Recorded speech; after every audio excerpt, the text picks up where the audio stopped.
Freeman Spogli Institute for International Studies is the place at Stanford University where people from all different disciplines come together to try to understand the world better and to offer solutions to make the world a better place.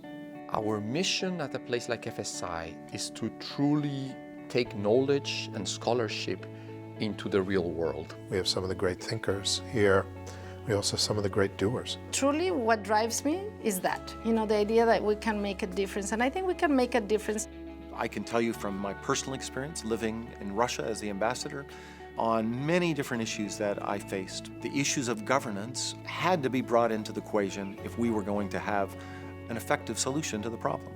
I think there's a general recognition by economists now that the quality of government is really the central issue determining whether you're going to be rich or poor. More than 50% of all the preventable deaths to children and to women are occurring in places plagued by poor governance, chronic political instability, and outright civil war. We spend a lot of our time in these places trying to develop innovative approaches, trying out new strategies, and working very closely with people from these affected communities. Our work has already changed the fabric of child life in 25 villages in rural Guatemala. We have seen this program reduce severe malnutrition by 2/3. We've seen the program basically eliminate preventable child death from all the villages. We also have responsibility to our students to ensure that they don't become complacent, that they see the world that I see. So I bring a lot of our students to the field with me. I bring them to Guatemala, I brought them to the favelas in Brazil, and I think that just by bringing the students, making them have a connection with the type of dilemmas and challenges that poverty really poses, it's a way of changing their minds. The world has changed so profoundly that we've gone from a situation in the mid-1970s where barely a quarter of all the states in the world were electoral democracies, to a situation since the mid-1990s where a clear majority of all the governments in the world have been democratic governments.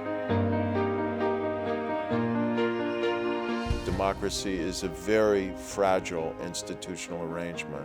It can decay even rapidly as a result of bad governance. So if you want to preserve democracy, fight corruption. People have innate human rights to dignity, to personal freedom, to collective freedom that no state should be able to take away. Freedom is a basic and essential right of the human spirit.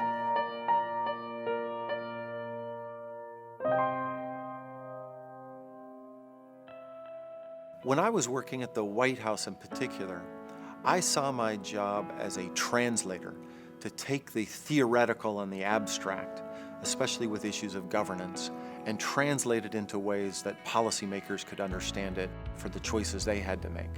And I'll tell you very honestly, I relied very directly on scholars here at FSI to inform me, to help inform my bosses, and ultimately my chief boss, the President of the United States. In the years to come, we'll see FSI more and more engaged on the ground directly with communities and with governments to try and work in very practical ways to empower them and improve their capacity to achieve accountable and effective governance. We are here at Stanford really good at innovation. We're very nimble in creating innovation, trying it out. We're sitting in Silicon Valley. It's part of the DNA of this place. Our work has relevance in the great challenges and the great problems that the world faces today.